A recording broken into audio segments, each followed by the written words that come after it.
जय राधा माधव कुंज बिहारी।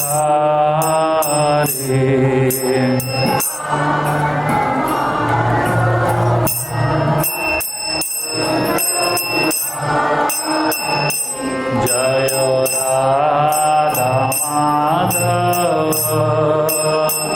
कुंज बिहारी।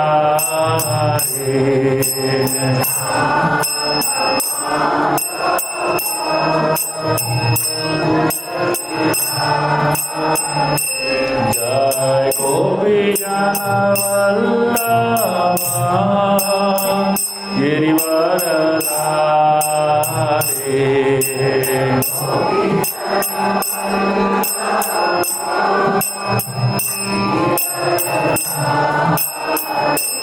जय गोपीजन वल्लभ गिरिवरधारी।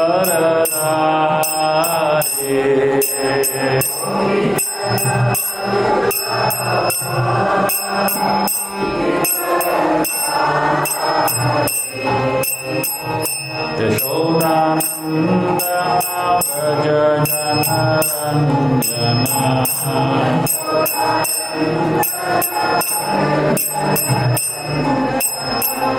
यशोदानंदन व्रज जनरंजन।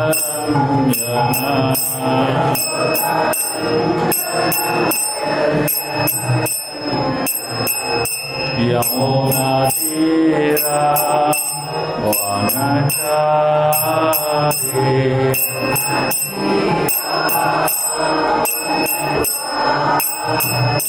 यमुना तीरा वनचारी।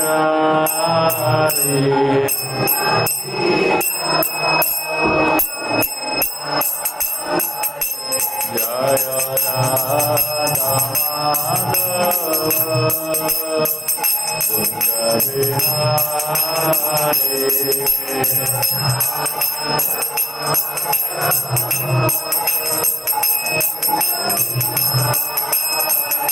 जय गोपीजन वल्लभ गिरिवरधारी।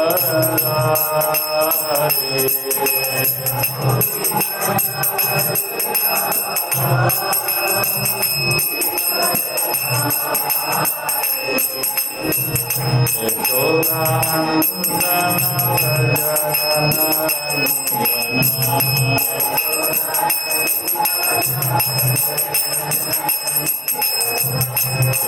यशोदानंदन व्रज जनरंजन।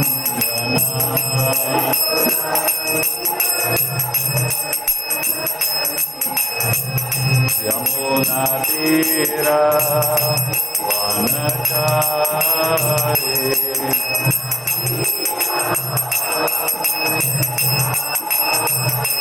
जय राधा माधव कुंज बिहारी।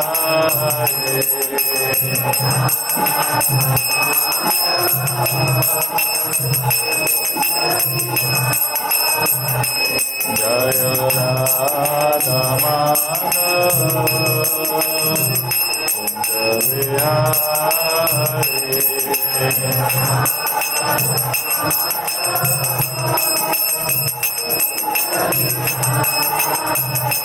जय राधा माधव राधा माधव राधे।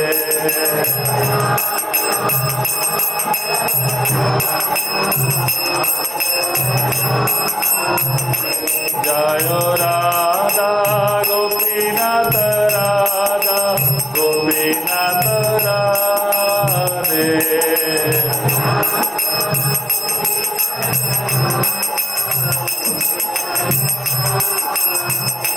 जय जय प्रभुपाद प्रभुपाद प्रभुपाद जय जय प्रभुपाद।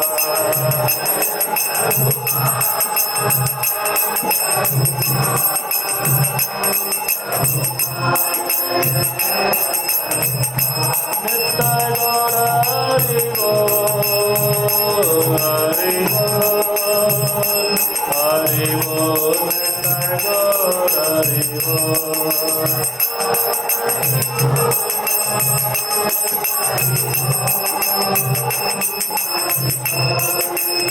ओम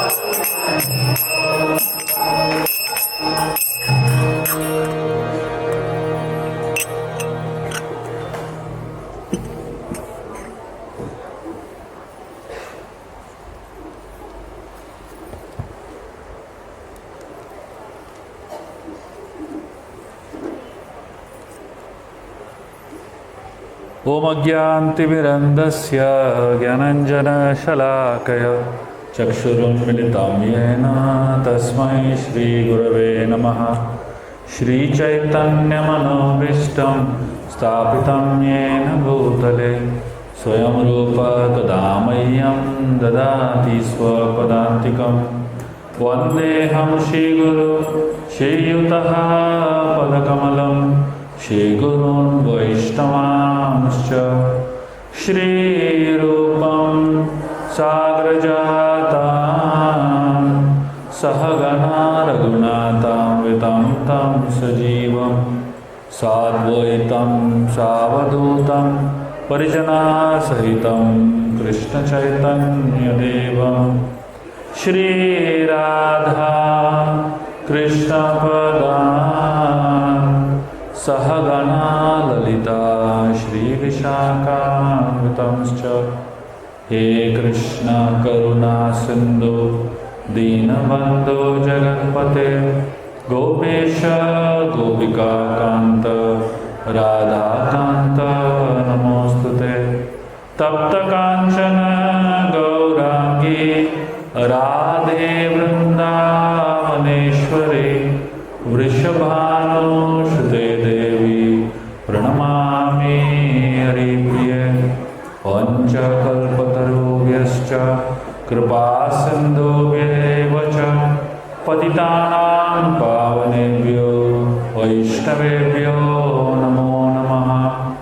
जय श्री कृष्ण चैतन्य प्रभु नित्यानंद श्री अद्वैत गदाधर श्रीवासादि गौर भक्तवृंद। हरे कृष्णा कृष्णा कृष्णा हरे हरे हरे राम राम राम हरे हरे। हरे कृष्णा। हम आप सभी का स्वागत करते हैं आज के इस जन्माष्टमी कार्यक्रम में। आज हम एक बहुत महत्वपूर्ण चीज़ बातचीत करने वाले हैं और हमारा ये अनुरोध है आप लोगों से कि अगले 1 घंटे के लिए आप लोग अपने निजी जीवन को, अपने परेशानियों को, अपने समस्याओं को, सबको भूल जाइए और ख़ासकर अपने फ़ोन को तो बिल्कुल भूल जाइए और ध्यानपूर्वक अभी हम लोग जो बातचीत करने वाले हैं उसको सुनिए और समझने की कोशिश कीजिए। और मैं आपको ये आश्वासन देता हूँ कि ये जो हम 1 घंटे के लिए अभी डिस्कस करने वाले हैं, ये आपके आध्यात्मिक जीवन में बहुत बड़ा फर्क पड़ेगा और इसको समझने से और इसके ऊपर मनन करने से आपको मार्ग मिलेगा। तो हम इस विषय पर चर्चा करेंगे कि आप भगवान कृष्ण के टच में आ गए तो क्या होगा। तो हम लोग बहुत सारी चीज़ों के टच में है कि नहीं, और जो भी चीज़ के हम संपर्क में आते हैं, टच में आते हैं, उससे भिन्न भिन्न प्रकार का परिणाम हमारे जीवन में गिरता है। तो हम अभी चर्चा करने वाले हैं कि कृष्ण के टच में आ गए, भगवान कृष्ण के संपर्क में आ गए तो आपके जीवन में क्या हो सकता है और क्या लाभ आप प्राप्त कर सकते हो। साधारणतः इस्कॉन में आने से पहले, कृष्ण भावनामृत संघ में आने से पहले ज़्यादातर लोगों का टच जो है कृष्ण के साथ साल में 1 बार होता है, जन्माष्टमी के दिन। जैसे हमारे एक मंदिर में, हमारा चौपाटी में एक मंदिर है मुंबई में, इस्कॉन चौपाटी करके, उस मंदिर के पीछे उसके प्रांगण में बहुत सारे लोग रहते हैं, बहुत सारे घर है आजू बाजू में। आप जानते होंगे बॉम्बे कितना क्राउडेड एरिया है, और मंदिर के आजू बाजू में बहुत हजारों लोग रहते हैं।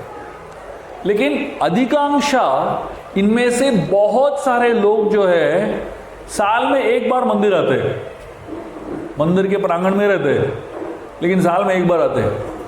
और लेकिन जो दूर दूर रहते हैं, डोंबिवली, विरार, मीरा रोड, इतना दूर दूर रहते हैं, वो लोग हर दिन आते हैं मंदिर। अब सोचिए कितना बदनसीब है वो लोग जो बाजू में रहते हुए मंदिर कभी आते नहीं है, साल में एक बार आते हैं, और जो 1 घंटा 1.5 घंटा दूर रहते हैं वो रोज आने की कोशिश करते हैं। तो भगवान कृष्ण के संपर्क में आते ही बहुत कुछ हो जाता है। जैसे श्रीमद् भागवतम के 10वें स्कंद में जब भगवान कृष्ण के जन्म का वर्णन आता है, बताया जाता है कि भगवान कृष्ण जो है एक जेल में पैदा हुए, मथुरा के एक जेल में पैदा हुए, और इस कारागृह में पैदा होने के बाद वहाँ पे उनके माता पिता वसुदेव और देवकी कैद थे, और इस कैद में, कारागृह में कैद होने के बाद जब कृष्ण उनके संपर्क में आए, वसुदेव और देवकी के संपर्क में आए, वसुदेव और देवकी के सारे चेन्स खुल गए, और भगवान कृष्ण, हरे कृष्ण, और जैसे ही वसुदेव और देवकी भगवान कृष्ण को उठाए, उनके सारे बंधन छूट गए और वो बंधन मुक्त हो गए। कहने के तात्पर्य यह है कि जैसे ही आप कृष्ण के संपर्क में आएंगे, पहला चीज ये होता है कि आपके भेड़ियां, आपके समस्याएं और आपके प्रॉब्लम्स जो है अपने आप खुल जाएंगे।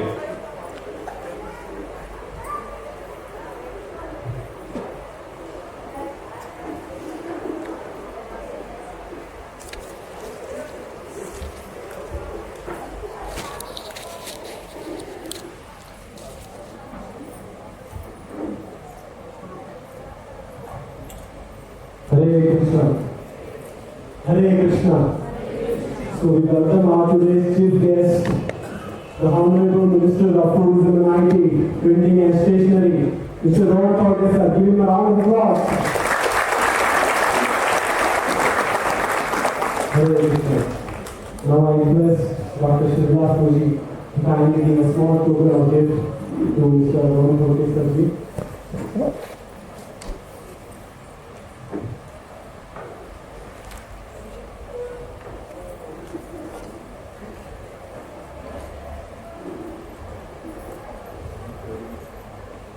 Huge round of applause. This song is very, very grateful to welcome Mr.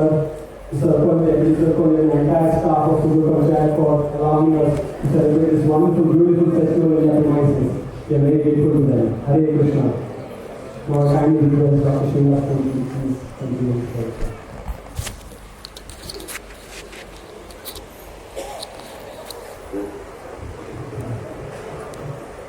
हरे कृष्णा। जब कृष्ण का जन्म हुआ मथुरा के जेल में, वसुदेव और देवकी बंदी थे और उनके हाथों में बेड़ियां थी और वो कैद में बंद थे। जब कृष्ण का जन्म हुआ, वसुदेव को इस छोटे से कृष्ण ने कहा, मुझे मथुरा ले चलो, मुझे वृंदावन ले चलो मथुरा से। तो वसुदेव सोचने लगे, अभी मैं मथुरा के जेल में बंद हूं, तो यहां से मैं वृंदावन छोड़ो, जेल के बाहर भी नहीं जा सकता हूं, और जेल के अंदर भी मेरा सीमित मूवमेंट है क्योंकि हाथ पैर बंधे हुए हैं। तो वसुदेव ने यह सोचा नहीं कि कैसे कर पाऊंगा, बस इतना ही उनको विश्वास था कि जैसे ही मैं कृष्ण को उठाऊंगा सब कुछ हो जाएगा। तो वसुदेव ने हाथ में उस छोटे से बालक को उठाया, कृष्ण को उठाया, और जैसे ही कृष्ण को उठाया उनके बेड़ियां खुल गई, उनके पैर में जो चेन्स थे वो खुल गए और जेल का दरवाजा भी खुल गया। भगवान के संपर्क में आते ही आपके सारी जो समस्याएं हैं अपने आप सुलझ जाते हैं, अपने आप आपको रास्ता दिखने लगता है।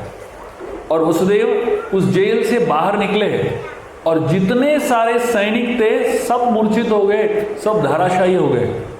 और जब वसुदेव बाहर आए वहां पे इतना घमासान बारिश चल रहा था और यमुना नदी इतनी उतावली थी, लेकिन जब कृष्ण को लेके वसुदेव जी यमुना के अंदर प्रवेश किए और यमुना का जो पानी है वो पानी छलांग लगा के कृष्ण के पैर को छूम लिया।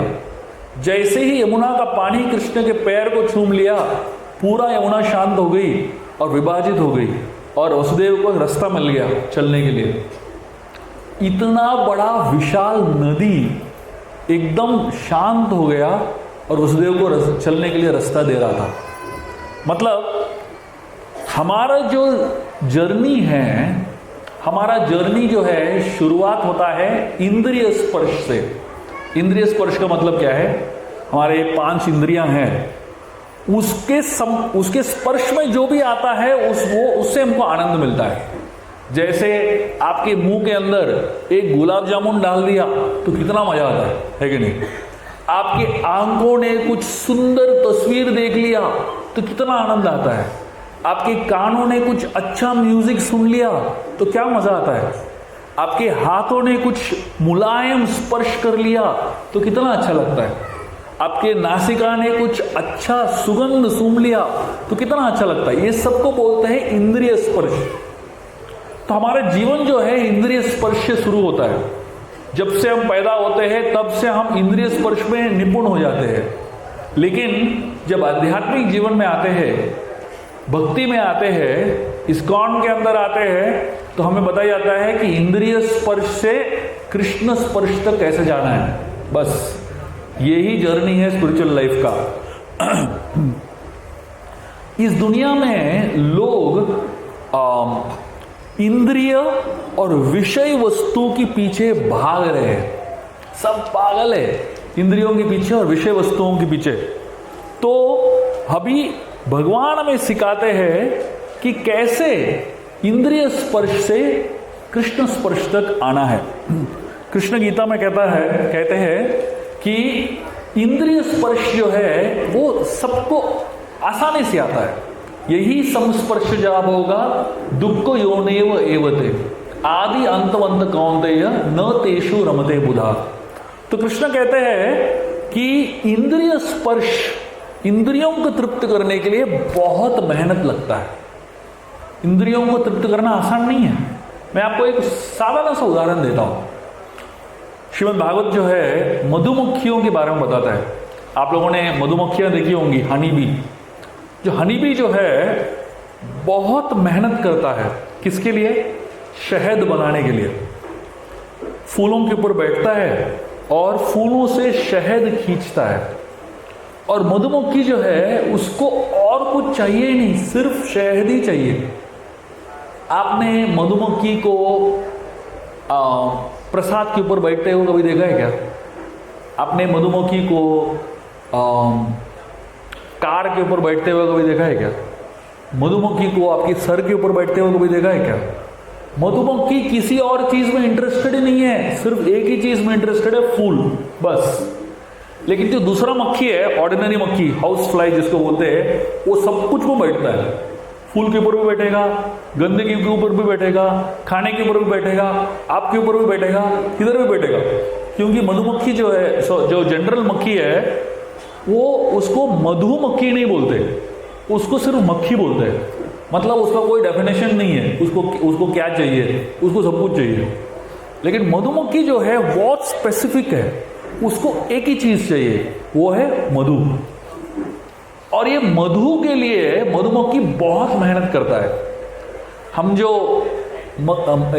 हनी मधु जो है खाते हैं चाय के साथ या कोई भी दवाई के साथ वगैरह, हम लोग जो हनी लेते हैं, वो जो 1 स्पून है हनी, शहद का 1 स्पून, आपको मालूम है कितना मधुमक्खी को मेहनत करना पड़ता है? वो 1 स्पून के लिए 10 लाख फूल के ऊपर बैठना पड़ता है मधुमक्खी को। 10 लाख फूल के ऊपर बैठने के बाद वो 1 स्पून 1 चम्मच शहद बना पाता है। और हम लोग वो 1 चम्मच शहद को ऐसे ही दबा के खा लेते हैं कि नहीं?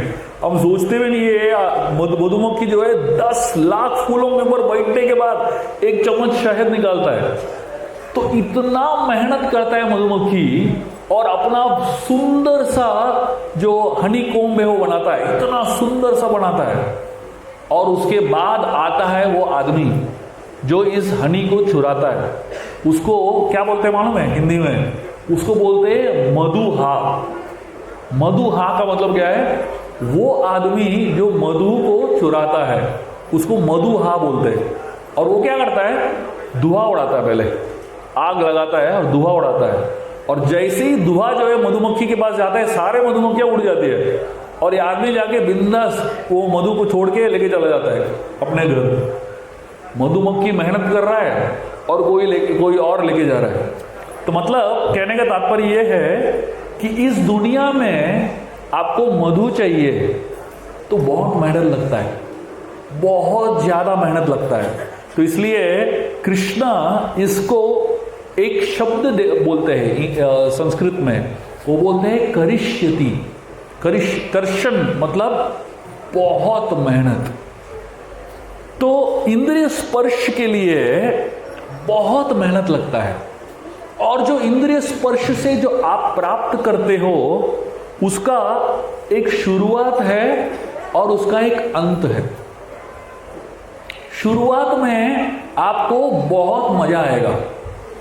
जैसे हमारे एक भक्त थे, उन्होंने अपना कहानी बताया कि एक बार वो एक हॉलिडे पे जाना चाहते थे हवाई आइलैंड्स में।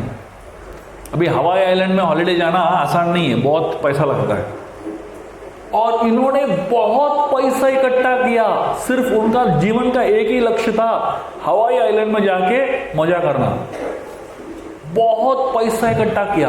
बहुत सालों का मेहनत के बाद जितना पैसा था उनके बैंक में उसको वो ये हॉलिडे में डाल दिया, टिकट खरीदने में, होटल बुक करने में, और जितना चाहिए वो हॉलिडे को बहुत अच्छी तरीके से आनंद लेने के लिए डाल दिया पैसा। और पहुंच गए हवाई आइलैंड अपना बैग लेके। जैसे ही हवाई आइलैंड पहुंचे, होटल में बैग डाल दिया, सीधा भाग गए बीच में। उनको लगा अभी इतना पैसा डाला है तो मजा तो लेना पड़ेगा। सीधा भाग के गए बीच के अंदर। जब बीच में अपना पहला कदम रखा, पैर जलने लगा। इतना गर्म था, जो रेती है इतना गर्म था। उस समय गर्मी का मौसम था, इतना गर्म था कि रेती में पैर ही नहीं रख पाए। तो वो सोचने लगे अभी यहाँ पे तो बीच में तो नहीं खड़ा हो सकता हूँ, मैं जाके समुद्र में जाके छलांग मारता हूँ। भाग के गए और समुद्र के पास पहुंचे। समुद्र के अंदर छलांग मारने ही वाले थे, वहां पे एक बहुत बड़ा बोर्ड देखा, sharks here, swimming not allowed. यहाँ पे बहुत सारे शार्क्स है, यहाँ पे स्विमिंग करना मना है। बोर्ड देख लिया। अभी सोचने लगे भाई मैं रेती पे तो नहीं जा सकता हूँ, वे पानी के अंदर भी नहीं जा सकता हूँ, तो करूँ तो क्या करूँ। उन्होंने सोच लिया मैं रूम के अंदर तो जाने वाला नहीं हूँ, किधर भी और बीच में रहूंगा। तो उन्होंने देखा कि एक पेड़ के नीचे थोड़ा सा छाव है, तो सोचे वो छाव के अंदर नीचे बैठूंगा, बस यहां से मैं हिलने वाला नहीं हूं, मुझे अभी मजा लेना है मेरे हॉलीडेज का, इतना पैसा दिया है। जाके बैठ गए पेड़ के नीचे छाव में। और कुछ ही समय में उन्होंने देखा कि वहां पे इतने सारे स्कॉर्पियंस थे। स्कॉर्पियन को क्या बोलते हैं हिंदी में? बिच्छू। इतने सारे बिच्छू थे, वहां से उड़ गए। तो वो सोचने लगा भी मैं पानी में भी नहीं जा सकता हूँ, जो रेती है उसमें भी नहीं जा सकता हूँ, छाव के नीचे भी नहीं बैठ सकता हूँ, तो करूँ तो क्या करूँ। इसको बोलते हैं चेकमेट। आप दुनिया में मजा लेने के लिए, इंद्रिय स्पर्श के लिए आतुर हो, इतना मेहनत करते हो इंद्रिय स्पर्श के लिए, लेकिन वो इंद्रिय स्पर्श इतना आसानी से मिलता नहीं है। सब जगह चेकमेट है, कुछ ना कुछ गड़बड़ होता रहता है, और जिससे आपका जो अनुभव है, जो सुख का अनुभव है, वो दुख में कन्वर्ट हो जाएगा। हैदराबाद के नवाब पहले के जमाने के थे। ये जो नवाब थे खाने के बहुत शौकीन थे, और ये सारे नवाब जो थे अपने लिए 56 भोग बनवाते थे। उनके पास इतने सारे नौकर चाकर थे, तो हर रोज 56 भोग उनके लिए बनता था। अभी ये लोग के पास खाने का तो कैपेसिटी नहीं था। अभी 56 भोग कौन खाएगा? जगन्नाथ तो है ही नहीं, ये लोग है ना, नवाब है, 56 भोग खाना है, लेकिन कैपेसिटी 4 आइटम का नहीं है। तो ये लोग जितना हो सके दबा के खा लेते थे, पेट भर जाता था। छोटा है पेट, है ना, अपना पेट कितना 1 किलो 2 किलो से ज्यादा तो खा ही नहीं पाएंगे, है ना, तो पेट भर जाता था, लेकिन आइटम खत्म नहीं हो रहा है। तो क्या करते थे, अपने जो वैद्य है उनको बुलाते थे, बोलते थे हमें लैक्सेटिव दो। लैक्सेटिव खाते थे और पूरा उल्टी करने के बाद वापस तैयार खाने के लिए, वापस दबा के खाते थे। और थोड़ा पेट भर गया तो वापस लैक्सेटिव लेके उल्टी। तो मतलब सोचो, इंद्रिय तृप्ति करने के लिए कितना मेहनत लगता है, कितना मेहनत और कितनी परेशानी है कि नहीं। श्रील प्रभुपाद जी जो इस्कॉन के फाउंडर आचार्य है, वो एक बार एक कार में जा रहे थे और कार जो है तेजी से, एक माउंटेन ड्राइव था, वो माउंटेन से नीचे आ रहा था गाड़ी, और गाड़ी का ब्रेक जो है फेल हो गया। आप सोचो, आप गाड़ी में हो और गाड़ी जो है ऐसा डाउन हिल आ रहा है और तेजी से भाग रहा है और ब्रेक फेल हो गया, तो आप क्या करोगे? तो प्रभुपाद जी शांति से बैठे हुए थे और प्रभुपाद के बाजू में एक आदमी था जो बहुत बड़ा योगी था, बहुत बड़ा योगी था, उसको सारे आसन मालूम है, बहुत योगा में निपुण था। तो प्रभुपाद जी ने उसको पूछा, अभी ब्रेक फेल हो गया है, अभी कौन सा आसन करना चाहिए ऐसे सिचुएशन में? बोला मयूरासन करना चाहिए, पद्मासन बैठना करना चाहिए, सुखासन करना, मतलब अभी ये टाइम में कौन सा आसन काम आएगा? तो ये योगी तो है पहले से इतना डरा हुआ था, और ये प्रभुपाद जी उसके ऊपर फिलॉसफिकल डाउट भी पूछ रहे हैं, कौन सा आसन करना चाहिए। इसको तो बिल्कुल समझ नहीं आ रहा था क्या करना चाहिए। जीवन के ऐसे स्थिति में जहां पे आपको कुछ और मदद नहीं कर सकता है, वो समय जो है कृष्ण के स्पर्श में आइए, आपको बहुत कुछ मिल जाएगा। प्रभुपाद ने कहा उसको, उस योगी को, ये समय कोई आपका आसन काम नहीं आने वाला है, इस समय एक ही चीज काम आएगा, भगवान कृष्ण का नाम। हरे कृष्णा कृष्णा कृष्णा हरे हरे, हरे राम राम राम हरे हरे। आप चाहे कौन सा भी स्थिति में हो जीवन में, आप चाहे कौन से भी संकट में हो, कौन से भी परेशानी में हो, आप चाहे किधर भी हो, उस समय जब आपके पास कोई और ऑप्शन नहीं है, तब आपके पास कृष्ण का नाम है, और ये सबसे बेस्ट ऑप्शन है, बाकी कोई ऑप्शन चाहिए भी नहीं। श्रीमद् भागवतम में बताया जाता है कि जैसे ही हम कृष्ण के संपर्क में आते हैं, आप चाहे कृष्ण के संपर्क में हरि नाम के द्वारा आए, चाहे आप कृष्ण के संपर्क में प्रसाद द्वारा आए, चाहे आप कृष्ण के संपर्क में ऐसे कोई त्योहार द्वारा आए, चाहे आप कृष्ण के संपर्क में कोई किताब पढ़ के आए, आप चाहे कैसे भी आए, कृष्ण के संपर्क में एक बार आ गए तो आपके बहुत सारे समस्याओं का समाधान अपने आप आने लगता है। एक बार एक जगह है अमेरिका में, फ्लोरिडा नामक जगह है, यहाँ पे हमारा इस्कॉन का एक प्रोग्राम है जिसको फूड फॉर लाइफ बोलते हैं। पिछले 75 ईयर्स से यहाँ पे इस कॉलेज के कैंपस में इस्कॉन जो है प्रसाद का वितरण कर रहा है। हर दिन हजारों लोगों को प्रसाद का वितरण कर रहा है पिछले 75 ईयर्स से। अब सोचिए कितने समय से चल रहा है ये प्रोग्राम। और आपने शायद स्टीव जॉब्स का एक इंटरव्यू भी देखा होगा, जहां पे पब्लिकली स्टीव जॉब बोल रहे हैं, मेरा पूरा कॉलेज का जो समय है मैं यहाँ पे प्रसाद खाया इस्कॉन का। ऐसे बहुत सारे लोग हैं जो सिर्फ इस्कॉन का प्रसाद, वो भी फ्री में प्रसाद खा के अपना पूरा समय, पूरा कॉलेज का जो डिग्री है वो प्राप्त करते हैं। एक लड़का था जो यहाँ पे रोज प्रसाद के लिए आता था और रोज दबा के प्रसाद खाता था। वहां पे प्रसाद के काउंटर पे एक छोटा सा डब्बा था, डोनेशन बॉक्स करके। आपको चाहे तो आप उसमें कुछ डोनेशन डाल सकते हो, कोई कंपल्शन नहीं है, कोई आपको देखेगा भी नहीं, कोई आपको पूछेगा भी नहीं। ये बच्चा, ये लड़का जो है रोज खाता था प्रसाद। इसको बुरा लगता था कि मैं खा रहा हूं, कुछ दे नहीं रहा हूं। उसको उसके बाद देने के लिए ज्यादा कुछ था भी नहीं, लेकिन देने का मन था। तो अभी क्या करे? तो रोज जो है ये देखता था, सारे जो भक्त है मुझे देख रहे, रोज मैं आ रहा हूं, प्रसाद अच्छे से खा रहा हूं और कुछ डाल नहीं रहा हूं पेटी में। तो उसको लगा कुछ तो डालना चाहिए। अगले दिन से ये लड़का उस पेटी के अंदर सिनेमा का टिकट डालने लगा। तो पिछले दिन सिनेमा देखा और टक करके टिकट डाल दिया अंदर। तो अभी पब्लिक को, मतलब भक्तों को क्या लगेगा? वो सोच रहा है कि भक्तों को लगेगा कि ये कुछ पैसा डाल रहा है, कोई देखने तो वाला नहीं है क्या डाल रहा है अंदर। तो ये रोज सिनेमा टिकट डालने लगा, हर दिन सिनेमा टिकट डाल रहा है। एक दिन उसको बहुत बुरा लगा, मैं क्या कर रहा हूं इन लोगों के साथ, सिनेमा टिकट डाल रहा हूं। तो उसको लगा चलो मैं जाके इनको पूछता हूं, कुछ इनके लिए कर सकता हूं क्या। तो इसलिए जाके भक्तों को पूछा, मैं कुछ कर सकता हूं आपके लिए, मदद कुछ कर सकता हूं। उन्होंने कहा आ जाओ सर्विंग करो। तो उस दिन इस तरफ गया।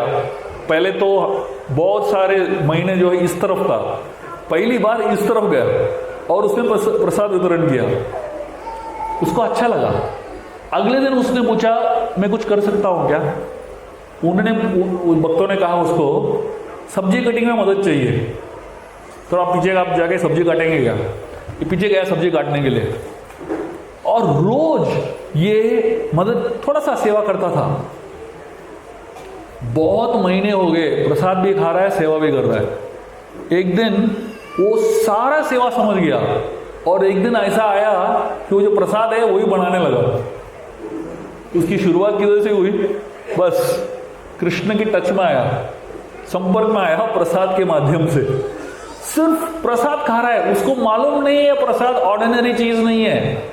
बहुत सारे लोग इस्कॉन में आते हैं सिर्फ प्रसाद खाने के लिए, चलेगा, कोई प्रॉब्लम नहीं, क्योंकि आप कृष्ण के संपर्क में आ रहे हो प्रसाद के माध्यम से।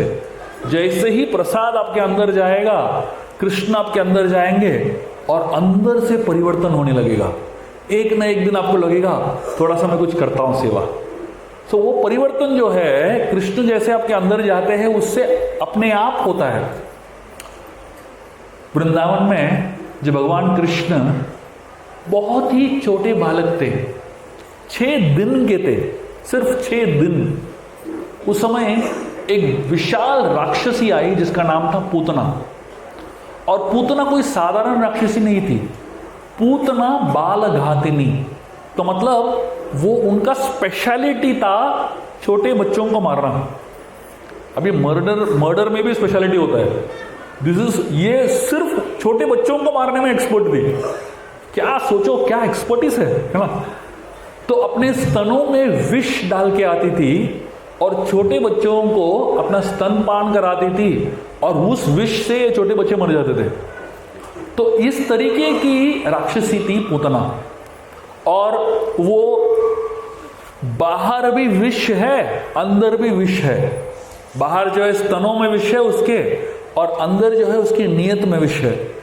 और जैसे ही पूतना जो है कृष्ण के संपर्क में आई और कृष्ण ने पूतना को छू लिया, तो पूतना चिल्लाने लगी, क्योंकि वो स्तनपान करा रही थी। उसको लगा कि कृष्ण जो है विष पी लेंगे और मर जाएंगे तुरंत। और कृष्ण ने उसको पकड़ लिया और इतने जोर से पूतना को पकड़ लिया, पूतना को समझ में आ गया कि मेरा हरि बोल होने वाला है। और वो चिल्लाने लगी, वो बोलने लगी कृष्ण को, मुझे छोड़ो, मुझे छोड़ो। कृष्ण बोलने लगे, मुझे एक ही चीज तो नहीं आता है, छोड़ना किसी को। एक बार पकड़ लिया तो, एक बार कृष्ण ने पकड़ लिया किसी को, तो वही एक चीज उनको आता नहीं है, छोड़ना। तो कृष्ण छोड़ ही नहीं पा रहे थे पुतना को, वो चिल्ला रही है, छोड़ो मुझे, छोड़ो मुझे। एक बार आप कृष्ण के संपर्क में आ गए ना, बस हो गया, आपको कृष्ण कभी छोड़ेंगे नहीं। आप चाहे उनको छोड़ना चाहते हो, लेकिन वो आपको छोड़ेंगे नहीं। तो इस तरीके से पूतना चिल्लाने लगी और उसने इतना विशाल रूप ले लिया और वहीं पे गिर गई, उसका देहांत हो गया।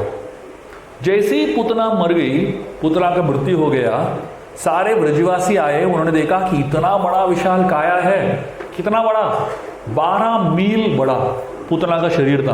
12 मील बड़ा, सोचिए कितना विशाल शरीर था।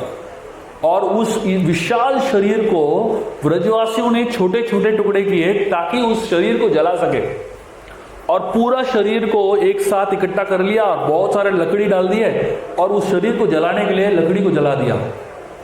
जब पूतना का शरीर जल रहा था, साधारण शरीर जलता है, आप चाहे काशी में मणिकर्णिका घाट में जाके बैठिए, वहां पे पूरा दिन शरीर जलता रहता है। तो वहां पे आप बैठेंगे ना, कोई अच्छा सुगंध नहीं आता है, वहां पे बहुत बदबू है। शरीर जलने में कुछ अच्छा सुगंध नहीं है, बदबूदार चीज है वो। लेकिन जब पूतना का शरीर जल रहा था, जो सुगंध आ रहा था, अघूरू का सुगंध आ रहा था। अघूरू जो है एक ऐसा गंध है जो बहुत ही उत्तम लेवल का गंध है, उसको अघूरू बोलते हैं। उस अघूरू का गंध पूतना के शरीर से आ रहा था। अब सोचिए, तो सारे ब्रजवासी हैरान हो गए कि इतनी बड़ी राक्षसी और इतनी खतरनाक राक्षसी, जिसके रोम रोम में पाप भरा हुआ है, ऐसे राक्षसी का शरीर जलाने के बाद अघूरू का सेंट कैसे आया? अघूरू का जो गंध है कैसे आया? उनको पता नहीं चला कि क्योंकि कृष्ण ने इसको स्पर्श किया था, इसके शरीर को कृष्ण ने स्पर्श किया था, इसका शरीर कंप्लीटली शुद्ध हो गया था। और क्योंकि पूतना का शरीर इतना शुद्ध हो गया था, उसके शरीर से सुगंध आ रहा था और पूतना कंप्लीटली निष्पाप हो गई और मुक्त हो गई। ऐसा बताया जाता है कि जैसे ही हम कृष्ण के स्पर्श में आते हैं, किसी न किसी तरीके से, कोई भी तरीके से कृष्ण के स्पर्श में आ गए, तो हमारा उद्धार हो जाता है और हमारा शुद्धिकरण हो जाता है। वृंदावन में एक बार कालिया नामक एक नाग आया, और ये नाग कोई साधारण नाग नहीं था, ये 1000 फणों वाला नाग था। और इस नाग के अंदर इतना जहर भरा हुआ था, तो उसने यमुना नदी के एक तालाब के अंदर उसने प्रवेश किया। और जब इस यमुना नदी के तालाब के अंदर इस नाग ने प्रवेश किया, उस पूरे तालाब को नाग ने दूषित कर दिया, और इतनी गंदी तरीके से तालाब दूषित हो गया कि कोई भी जीव वहां टिक नहीं पाया। सारे प्राणी, जीव जंतु मर रहे थे, पेड़ पौधे मर रहे थे, जो मछलियां थी वो सब मर रहे थे। और ऐसी स्थिति में जब कृष्ण को पता चला कि कालिया वहां पे निवास कर रहा है, तो कृष्ण कूद गए उस तालाब के अंदर। और कृष्ण वहां पे कूदने के बाद कालिया के सर पे नाचने लगे, और इतनी अच्छी तरीके से कृष्ण नाच रहे थे। आप सोचिए, अगर आपको बोला गया कि एक साबुन से भरा हुआ स्पर्श है, पूरा सोप वाटर से भरा हुआ स्पर्श है, और उस फ्लोर पे आप जाके नाचो, कीर्तन करो बोलेंगे, तो आप नाच पाएंगे क्या? तो साबुन है, बहुत स्लिपरी है ना, तो ऐसे साबुन वाले फ्लोर पे तो कोई नाच नहीं पाएगा, है कि नहीं? लेकिन कृष्ण, आप सोचिए किस प्रकार के एक्सपर्ट थे। जो सांप का शरीर है वो बहुत ही स्लिपरी है ना, उसको आप पकड़ नहीं पाएंगे आसानी से, क्योंकि सांप का जो शरीर है वो फिसलता है। और उस शरीर पे कृष्ण नाच रहे थे, और इतना नाचने के बाद कालिया के अंदर जितना जहर था सब निकल गया। और जहर निकलने के बाद जो है कालिया एकदम नम्र हो गया। कृष्ण ने कालिया को कहा, तुम वृंदावन से निकल जाओ, तुम यहाँ पे नहीं रह सकते हो। कालिया ने कृष्ण को कहा, हे भगवान, मैं यहाँ से जाने के लिए तैयार हूँ, लेकिन मैं जैसे ही इस नदी से बाहर निकल जाऊंगा, मुझे गरुड़ जो है, आपकी जो सेवक है गरुड़, वो मुझे मार देंगे, और जैसे मैं यहां से निकला तो मेरी मृत्यु हो जाएगी। कृष्ण ने कहा, आप चिंता मत करो, क्योंकि मैंने आपके शरीर पे, आपके सर पे नाचा है, मेरे चरणों का जो फुटप्रिंट है आपके सर पे आ गया है। जब कृष्ण नाच रहे थे, अपने पैर को कालिया के सर पे बहुत जोर से मार रहे थे, कृष्ण का जो चरण चिन्ह है कालिया के सर पे लग गया। और कृष्ण ने कहा कालिया को, जैसे ही गरुड़ ये मेरे चरणों का जो प्रिंट है आपके सर पे देखेंगे, आपको छुएंगे नहीं, आपको कोई प्रॉब्लम नहीं है गरुड़ से। कालिया एक ही व्यक्ति है इस दुनिया में जिसको तिलक लगाने की जरूरत नहीं है। ये जो तिलक है हमारे सर पे, वो भगवान कृष्ण का चरण है कि नहीं? लेकिन कालिया के सर पे कृष्ण ने टैटू लगा दिया, परमानेंट तिलक लगा दिया। तो कृष्ण कालिया को तिलक लगाने की जरूरत ही नहीं है। और कृष्ण ने कालिया को कहा, क्योंकि मेरा चरण का स्पर्श आपके सर को हुआ है, गरुड़ से आपको डरने की जरूरत नहीं है, गरुड़ आपके पास नहीं आएंगे। ये है शक्ति कृष्ण के चरणों का स्पर्श मात्र से। एक बार जब कृष्ण मथुरा के अंदर गए, वहां पे एक कुबड़ी थी जिसका नाम था कुब्जा। जो कुब्जा थी वो गूनी थी और वो अपने हाथ में एक प्लेट लेके घूम रही थी जिसमें बहुत सारे कॉस्मेटिक्स थे, बहुत सारे सेंट थे, नेचुरल सेंट्स थे। और ये जो प्लेट है वो कंस के लिए लेके जा रही थी, कंस के मेकअप के लिए लेके जा रही थी। और कृष्ण ने बीच में उसको देख लिया। तो कृष्ण ने कहा, ये सब जो कलर है, ये सब जो मेकअप है, मुझे दे दो, मुझे लगाना है। कुब्जा ने क्या किया मालूम है? कुब्जा ने जो कंस के लिए, जो राजा के लिए बना था, सब कृष्ण को दे दिया और कृष्ण को बहुत ही सुंदर तरीके से सुशोभित कर दिया। कृष्ण इतने खुश हो गए कुब्जा से, उन्होंने क्या किया मालूम है? कृष्ण ने अपने चरण जो है कुब्जा के पैर के ऊपर रखा और अपना हाथ जो है कुब्जा के यहां पे रखा और ऐसा सीधा उठा लिया कुब्जा को। और जैसे कृष्ण ने कुब्जा को ऐसे उठाया, कुब्जा सीधे खड़ी हो गई, उसका जो गुण था चला गया, एकदम ठीक हो गई और वो तुरंत इतनी सुंदर हो गई, कुब्जा मिस मथुरा बन गई एक ही क्षण में, गूनी से सीता मिस मथुरा।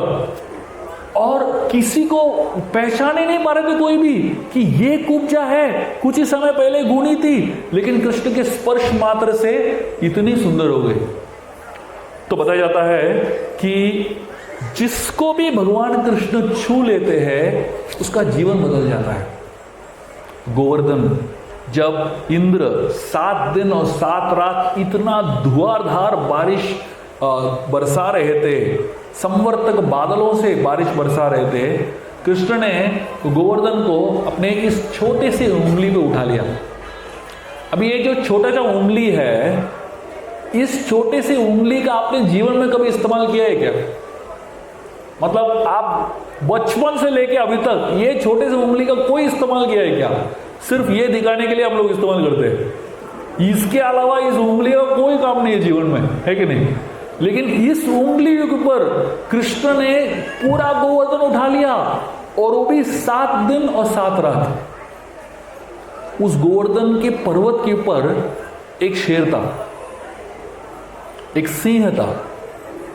वो सिंह जो है बारिश में भीग रहा है, लेकिन उस गोवर्धन के पर्वत के ऊपर चढ़ जाता है और वो संवर्तक बादल को मार रहा है।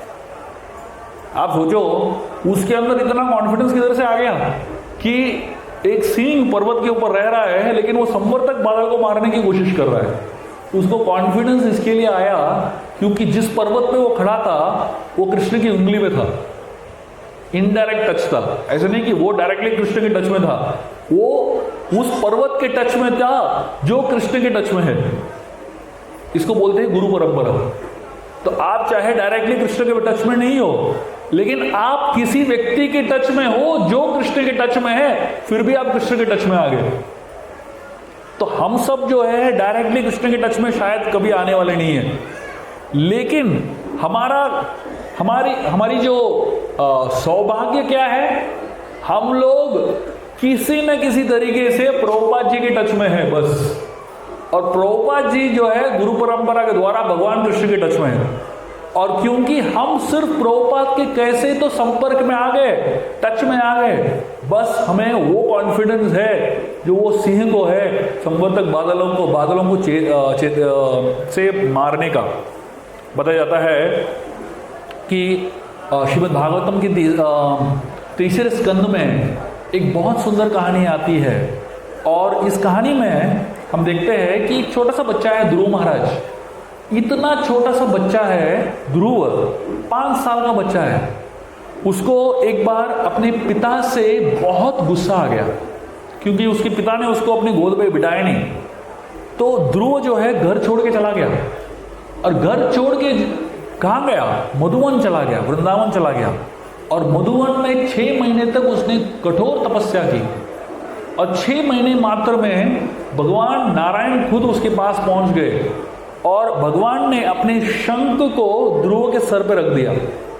और जैसे ही शंख जो है ध्रुव के सर को स्पर्श किया, ध्रुव के अंदर अपार ज्ञान आ गई, और ध्रुव जो है बहुत ही ज्ञानवान और शुद्ध व्यक्ति बन गया। तो भगवान ने आशीर्वाद तो दे दिया ध्रुव महाराज को, और वो गरुड़ के ऊपर बैठ के निकल रहे थे। तो गरुड़ जो है, इन्होंने पूरा पास टाइम देखा। इन्होंने देखा कि भगवान जो है ध्रुव के सर पे शंख लगाए और ध्रुव को आशीर्वाद दिया। सब कुछ गरुड़ ने देखा, लेकिन गरुड़ को लगा इतना छोटा सा बच्चा है, 5 साल का बच्चा है। अभी जो छोटे बच्चे होते हैं ना, वो जो भी करते हैं सबको अच्छा लगता है। अभी यहाँ पे कुछ समय पहले एक छोटी सी प्रोग्राम हुई थी बच्चों का, मैं देख रहा था, सब लोग खड़े हो गए अपने फोन लेके। मतलब इतना एक्साइटमेंट है, छोटे बच्चे कुछ भी करते हैं उसमें सबको अच्छा लगता है, सबको आनंद आता है कि नहीं? तो गरुड़ जी ने जब देखा है 5 साल का बच्चा इतना अच्छा भक्ति कर रहा है, उनको लगा ये जो मर्सी है, कृपा जो भगवान ने दिया उसको वो थोड़ा सा कम पड़ गया, थोड़ा और कृपा देना चाहिए भगवान को। तो गरुड़ जी ने क्या किया, भगवान जो गरुड़ के ऊपर बैठ गए, और गरुड़ जी अभी टेक ऑफ कर रहे। जब टेक ऑफ कर रहे थे, उन्होंने इस तरीके से टेक ऑफ किया कि भगवान का जो एक पैर है वो ध्रुव के सर पे पड़ गया। जब गरुड़ जी टेक ऑफ, उनका जो नॉर्मल टेक ऑफ है एक तरीके का होता है, भगवान समझ गए ये तो नॉर्मल टेक ऑफ नहीं कर रहे, ये कुछ अलग ही कर रहे, वो कुछ अलग ही दिशा में टेक ऑफ कर रहे। तो भगवान सोचने लगे ये क्या कर रहे हैं गड़बड़ गरुड़ जी, लेकिन उनको मालूम था मेरे भक्त है, जो करेंगे अच्छा ही करेंगे, तो छोड़ दिया। और गरुड़ ने इतना एक्सपर्टली टेक ऑफ किया कि भगवान का जो पैर लटक रहा था उनसे, वो एग्जैक्टली ध्रुव महाराज के सर पे गिर गए, और ध्रुव महाराज को भगवान कृष्ण की चरणों का स्पर्श भी हो गया। और जब वापस ध्रुव महाराज गए घर, और जैसे ही वो घर के उनके क्षेत्र में गए, उत्तानपाद के राज्य में प्रवेश किए, राजा खुद आ गया भाग के। और सिर्फ राजा ही नहीं, उनके जो 2 माताएं हैं, सुनीति और सुरुचि, वो दोनों भी आ गए, और सब के सब ध्रुव महाराज को प्रणाम करने लगे, और ध्रुव महाराज को संपूर्णता अपना लिया, और उनके पिता ने उनको आलिंगन भी कर लिया। क्यों? क्योंकि अभी ये साधारण ध्रुव नहीं रहे, ये ध्रुव जो भगवान की स्पर्श में आ गए, वो ध्रुव बन गए। और क्योंकि ये ध्रुव को भगवान का स्पर्श मिल गया, वो आज भी चमक रहे हैं। आप देखेंगे ऊपर अभी भी ध्रुव तारा दिखता है कि नहीं? और वो हमेशा दिखता रहेगा, क्योंकि एक बार जो व्यक्ति भगवान के स्पर्श में आ जाता है, वो हमेशा के लिए श्रीमद् भागवतम की पन्नों में उनका नाम आ जाता है। और बताया जाता है कि हम सभी ध्रुव महाराज की तरह, पूतना की तरह, इन सारे भक्तों की तरह हम भी भगवान कृष्ण के स्पर्श में आ सकते हैं। तो हम लोग यहाँ पे आए हैं क्योंकि हमें भगवान कृष्ण के स्पर्श में आना है। और भगवान की खासियत ये है कि उनको मालूम है कि हम लोग सब कुछ इंद्रियों द्वारा ही महसूस कर सकते हैं, और क्योंकि हम सब कुछ इंद्रियों द्वारा ही महसूस कर सकते हैं, उनको भी महसूस करना है तो अपने इंद्रियों द्वारा ही उनको महसूस करना पड़ेगा। इसलिए भगवान ने इन त्योहार में, अपने फेस्टिवल्स में, इन 5 इंद्रियों द्वारा हमें स्पर्श देते हैं। बताया जाता है कि इस त्योहार में जन्माष्टमी महोत्सव जहाँ पे आप लोग इकट्ठा हुए हैं, इसी त्योहार में आपके पांचों इंद्रियों द्वारा आप उत्सव को मना पाएंगे। तो इसमें इस जन्माष्टमी में हम लोग 5 उत्सव मनाने वाले हैं। पहला है कर्णोत्सव। कर्णोत्सव मतलब कानों से एक उत्सव होने वाला है। दूसरा है नेत्रोत्सव, अपने आंखों से हम लोग एक उत्सव को में भाग लेने वाले हैं। तीसरा है गंधोत्सव, हम लोग कुछ स्मेल करने वाले हैं, उसमें एक उत्सव बनेगा। चौथा है स्वादोत्सव, हम जीवा के द्वारा एक उत्सव मनाने वाले हैं। और पांचवा है स्पर्शोत्सव, स्पर्श के द्वारा हम एक उत्सव मनाने वाले हैं। और ये पांचों उत्सव क्या है? कर्णोत्सव मतलब जब हम इस त्योहार में आते हैं, आते ही रोड से ही आपको कीर्तन सुनाई देगा, है कि नहीं? जैसे अब हॉल के आज आसपास में वो लेन में आ गए, कीर्तन सुनाई देता है, तुरंत आपको समझ में आ गया कि हरे कृष्ण फेस्टिवल में आ गए। तो ये पूरा जो फेस्टिवल है कर्णोत्सव है, कानों का फेस्टिवल है। अपने कानों से आप भगवान कृष्ण का नाम सुनिए, भगवान कृष्ण का कथा सुनिए, भगवान कृष्ण का गुणगान सुनिए। ये कानों के लिए सही में एक उत्सव है। और इससे अधिक आप कानों का इस्तेमाल किसी और चीज के लिए कर ही नहीं पाओगे। दूसरा उत्सव है नेत्रोत्सव। पूरे साल का सबसे अच्छा जो दर्शन है वो जन्माष्टमी के दिन होता है। पूरी दुनिया में इस्कॉन के हजारों मंदिरें हैं और हर मंदिर में जन्माष्टमी का ड्रेस जो है सबसे टॉप है। आप चाहे तो गूगल कर सकते हो, इस्कॉन जन्माष्टमी 2024, आपको हजारों डीटीज का पिक्चर मिल जाएगा, उसको देखते रहिए। हम लोग अपने आंखों का इस्तेमाल कैसे करते हैं? इंस्टाग्राम में स्क्रॉल करते रहते हैं, है कि नहीं? और इंस्टाग्राम में क्या दिखता है हमको? एक्टर एक्ट्रेसेस का फोटो दिखता है, ये वो। हम लोग कुछ सुंदर देखने की कोशिश कर रहे हैं, अपने आंख जो है कुछ सुंदर देखने का आतुर है। सबसे सुंदर चीज इस दुनिया में कुछ है, वो है भगवान की विग्रह। विग्रहों का आप दर्शन कीजिए, हर रोज अलग अलग विग्रहों का दर्शन कीजिए। इसको हम नेत्रोत्सव बोलते हैं। तो इस प्रवचन के बाद आप सबको मौका मिलेगा ऊपर आके भगवान का सुंदर श्रृंगार का दर्शन करने के लिए। आप आइए और अपने आंखों को खोल के भगवान का दर्शन कीजिए और उस दर्शन से स्पर्श हो जाएगा और आपको भगवान कृष्ण का कनेक्शन होगा। और तीसरा है गंधोत्सव। गंधोत्सव मतलब है जो अपना नासिका है, गंध है, जो उससे जैसे हम भगवान को अगरबत्ती अर्पण करते हैं, भगवान को फूल अर्पण करते हैं, भगवान को अलग अलग प्रकार के सेंट अर्पण करते हैं। उस सेंट को, उस फूल को सूंघने से आपके नाक को बहुत अच्छा लगेगा, उसको बोलते हैं गंधोत्सव। तो अगर आपको मौका मिले भगवान का जो अगरबत्ती है उसको सूंघने का, भगवान को अर्पण किया हुआ फूल उसको सूंघने का, उस मौके को छोड़िए मत। चौथा है स्वादोत्सव। स्वादोत्सव मतलब आपके जीवा को आनंद आएगा। लेक्चर के बाद, आरती के बाद प्रसाद होगा। प्रसाद दबा के खाइए। यहाँ पे प्रसाद के समय आप अपना डाइट, फास्टिंग, ये वो, कैलोरीज, इसके बारे में सोचिए मत। बस आप जितना हो सके प्रसाद का आस्वादन कीजिए। हमारे भक्तों ने बहुत मेहनत से बनाया है और इतना स्वादिष्ट प्रसाद आपको जीवन में किधर मिलेगा नहीं। और ये सिर्फ साधारण प्रसाद नहीं है, ये भगवान कृष्ण का प्रसाद है। और भगवान कृष्ण की प्रसाद का आस्वादन आप करेंगे तो सीधा कृष्ण को आप ग्रहण करने के समान है। तो इसको बोलते हैं स्वाद उत्सव। और अंत में स्पर्श उत्सव। स्पर्श उत्सव का मतलब क्या है? भक्तों का स्पर्श, भक्तों के संपर्क में आने से, भक्तों को आलिंगन करने से, भक्तों के सिर्फ छूने मात्र से स्पर्श जो है, उस स्पर्श से एक बड़ा उत्सव बनता है। हमारे मुंबई में एक बहुत ही वरिष्ठ प्रभुपाद के शिष्य है जिनका नाम है राधानाथ स्वामी महाराज। वो एक बार अमेरिका से वापस आ रहे थे और बम्बई में उन्होंने लैंड किया, एयरपोर्ट में लैंड किया। एयरपोर्ट में लैंड करने के बाद जो है हमारे बॉम्बे में एक बहुत बड़े इंडस्ट्रियलिस्ट है जिनका नाम है ऋषिकेश मफतलाल। वो दीक्षित भक्त है, उनका नाम कृष्णचंद्र प्रभु है। वो गए थे महाराज को रिसीव करने के लिए एयरपोर्ट, और वो खुद गाड़ी चला रहे थे, बड़ा मर्सिडीज गाड़ी चला रहे थे, और कृष्णचंद्र प्रभु गाड़ी चला रहे हैं, महाराज जी उनके पास में बैठे हैं, और पीछे जो है हमारे एक बहुत सीनियर भक्त है जिनका नाम है गोविंद प्रभु, वो बैठे थे। तो ये लोग वापस आ रहे थे मंदिर, एयरपोर्ट से मंदिर आ रहे थे, जब एक सिग्नल था, जिस सिग्नल को एक कृष्णचंद्र प्रभु ने बाय मिस्टेक उस सिग्नल को तोड़ दिया। लाल बत्ती था, बाय मिस्टेक ये क्रॉस कर गए, तो तुरंत एक पुलिस वाले ने आके रोक लिया। तो पुलिस वाले कृष्णचंद्र प्रभु को पूछ रहे हैं लाइसेंस दिखाओ।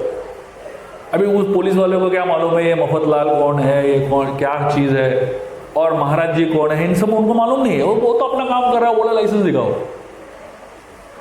तो महाराज को समझ में नहीं आ रहा था क्या चल रहा है ना। तो वो थोड़ा सा पहले थके हुए थे, इतने दूर से आए हैं। तो पीछे से गोविंद प्रभु उस पुलिस वाले को बोल रहे हैं जाओ दिया मोटे महाराज है। तो पुलिस वाला अभी मोटे महाराज है, वो थोड़ी वो मानने वाला है, वो बोल रहा लाइसेंस दिखाओ। तो कृष्णचंद्र को ढूंढने की कोशिश कर रहे हैं, और महाराज यहाँ पे परेशान है, और पीछे से गोविंद प्रभु पुलिस वाले को बोल रहे हैं जाओ दिया मोटे महाराज है।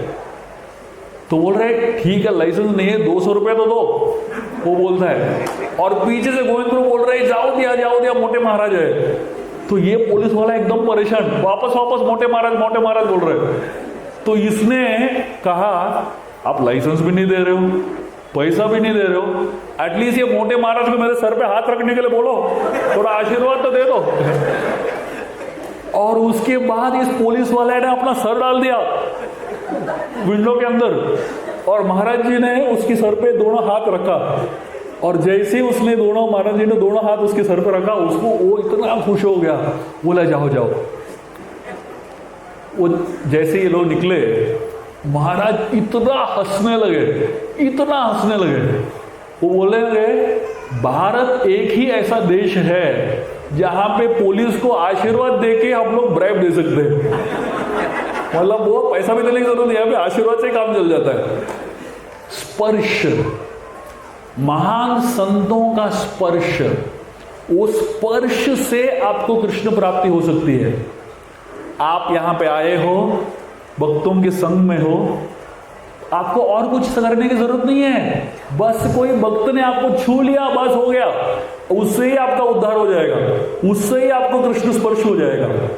तो मतलब आप सोचे मत ये साधारण लोगों के बीच में हम बैठे हैं, हर व्यक्ति यहाँ पे जो बैठा है वो महान भक्त है, क्योंकि कृष्ण के लिए आप सब आए हो, और सिर्फ भक्तों के स्पर्श मात्र से आपके जीवन परिवर्तित हो सकता है। आइए इस कृष्ण के स्पर्श को समझने की कोशिश करते हैं। जब कृष्ण पानी को छूते हैं तो गंगा यमुना बन जाता है, जब कृष्ण खाने को छूते हैं तो महाप्रसाद बन जाता है, जब कृष्ण एक पत्थर को छूते हैं तो वो विग्रह बन जाता है, जब कृष्ण एक बिल्डिंग को छूते हैं तो वो मंदिर बन जाता है, जब कृष्ण एक किताब को छूते हैं तो वो शास्त्र बन जाता है, जब कृष्ण एक हृदय को छूते हैं वो शुद्ध भक्त बन जाता है। आइए आप सभी को हम इस जन्माष्टमी के दौरान मौका देते हैं भगवान कृष्ण को आपके हृदय को छूने का। इस फेस्टिवल में, जन्माष्टमी महामहोत्सव में भाग लीजिए हृदयपूर्वक, और कृष्ण का स्पर्श का अनुभव कीजिए। बहुत बहुत धन्यवाद। हरे कृष्णा। आप सभी लोग यहाँ पे इस जन्माष्टमी महामहोत्सव में आए हो, आप सभी को मैं अभिनंदन देता हूँ कि आपके जीवन में कृष्ण स्पर्श का शुरुआत हो गया। और ऐसा बताया जाता है कि एक बार कृष्ण ने छू लिया किसी को, छोड़ते नहीं है। क्यों? जैसे मैंने कहा था, उनको मालूम ही नहीं है कैसे छोड़ना है। एक आदमी को पकड़ लिया, बस छोड़ते नहीं है। आप सभी को हम एक बहुत अच्छा मौका देना चाहते हैं। आप यहाँ पे तो आ गए, इस त्योहार में तो फेस्टिवल भाग ले लिया। अगर आपको ये अच्छा लगा और आपको हृदय में आनंद आया, तो हमारे साथ जुड़ने का एक हम अच्छा सुनहरा मौका देने वाले हैं। हम लोग सितंबर में 3 दिन का एक कोर्स कर रहे हैं, जर्नी ऑफ सेल्फ डिस्कवरी ये कोर्स कर रहे हैं। और ये कोर्स जो है 17, 18 और 19 सितंबर को है। उसका एग्जैक्ट डेट्स अभी अनाउंस किया जाएगा। लेकिन मेरा ये अनुरोध है, खासकर जो यहाँ पे पहली बार आए हैं और नए हैं, इस्कॉन के पूरी तरह संपर्क में नहीं आए हैं और हमारे प्रोग्राम्स में सबके संपर्क में नहीं आए हैं, अगर आपके लिए पहली बार है तो हम आपको निमंत्रण दे रहे हैं इस journey of self discovery course, 3 दिन का जो कोर्स है इसमें भाग लेने का। ये 3 दिन का जो कोर्स है इसमें आप भाग लेंगे तो आपका पूरा जीवन परिवर्तित हो जाएगा। ये 3 दिन में आप गीता का सार समझ पाएंगे। भगवत गीता तो आप लोगों के घर में होगा, लेकिन गीता का सार समझना आसान नहीं है। तो ये छोटे से कोर्स में 3 शाम आपको देना पड़ेगा, लेकिन आपको पूरे गीता का जो एसेंस है, सार है, आपको अच्छी तरीके से समझ में आ जाएगा। आइए आप सभी लोग, मेरा ये अनुरोध है, मैंने यही चीज़ मैंने पोंडा में कहा था, और पोंडा में जब हमारे ऐसे ही सत्संग था और बहुत सारे लोग थे, उस सत्संग के बाद मैंने प्रवचन के बाद जो है मैंने अनुरोध किया था सबको कि आप जाके प्लीज़ रजिस्टर कीजिए। एक ही सेशन में ऑलमोस्ट 120 लोगों ने रजिस्टर किया वो कोर्स के लिए। हम वापस वही अनुरोध कर रहे हैं आप सभी को, आप कृपया अपना 3 शाम 1-1 घंटा ही देना है, बस 3 घंटा देना आपके जीवन का, लेकिन इन 3 घंटे में आपको पूरा गीता समझ में आ जाएगा।